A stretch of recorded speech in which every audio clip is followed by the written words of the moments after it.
The banking system right now is effectively enslaving individuals, enslaving students, enslaving institutions, and sucking resources from them. They set it up so that there would be private central banks that could charge everybody interest on the currency and allow themselves to get rich without having to do anything. Who's been doing all of this? It's a group of bankers, the Federal Reserve System. That's a private system. The Fed is a private bank owned by private stockholders. Do not let the name Federal fool you. In 1913, which is when Woodrow Wilson allowed the Federal Reserve System legislation to be passed, most of the Congress people had gone home. This legislation turned the central bank system of the United States over to the Federal Reserve Board, making them the only group that could issue Federal Reserve notes or U.S. dollars. President Wilson, he regretted that. He said that he had just sold this country downstream. A great industrial nation is controlled by its system of credit. Our system of credit is concentrated. The growth of the nation, therefore, and all our activities are in the hands of a few men. We have come to be one of the worst ruled, one of the most completely controlled and dominated governments in the civilized world. A government by the opinion and the duress of small groups of dominant men. President Woodrow Wilson, 1916. It's a fiat system that we operate under, and it's actually someone punching numbers on a computer somewhere. That is how we manufacture money today. There's nothing backing it, there's nothing behind it. When government spends more than it collects in taxes and needs money, it does not print its own money, but borrows from the Federal Reserve in exchange for U.S. bonds, which the Fed provides at interest. When people and corporations want money, they go to banks as well. The system is rigged. If a bank buys a $100 bond, the bank gets to lend out 10 times that amount, or $1,000.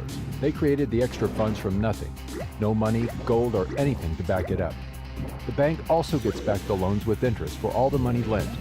Money is created this way from the simple signature of a borrower with the promise to pay it back.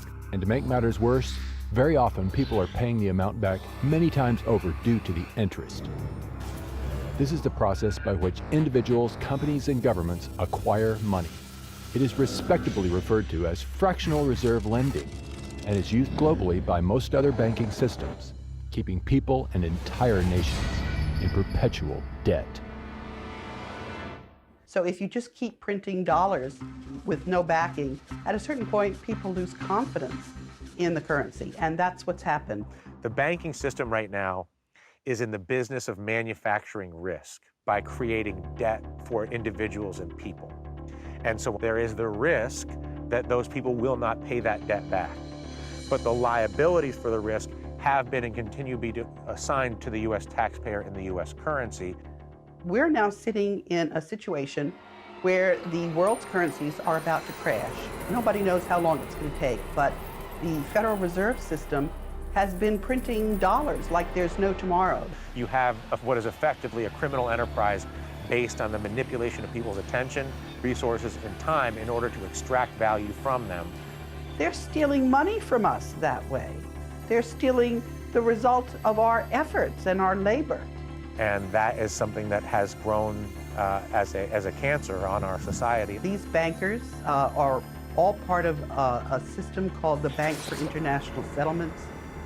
Most people, even in business and banking, don't understand this bank and its role as the BIS. They own 40% of the assets of the 43,000 companies that are traded on the capital markets. The bank runs itself. It has a board of directors which is composed of 15 governors of central banks from around the world. And they pull down 60% of the annual earnings. They bought up all our media, and that media is hoodwinking citizens. The media has morphed into just peddling the corporate interests of the money masters that control the political establishment. There's about 118 boards of directors that sit on these 5 giant media corporations. And they all serve different boards, of Monsanto to weapons to food. So when you have all these interests bleeding together, it's that much harder to differentiate what interests you're seeing laid out in the mainstream media.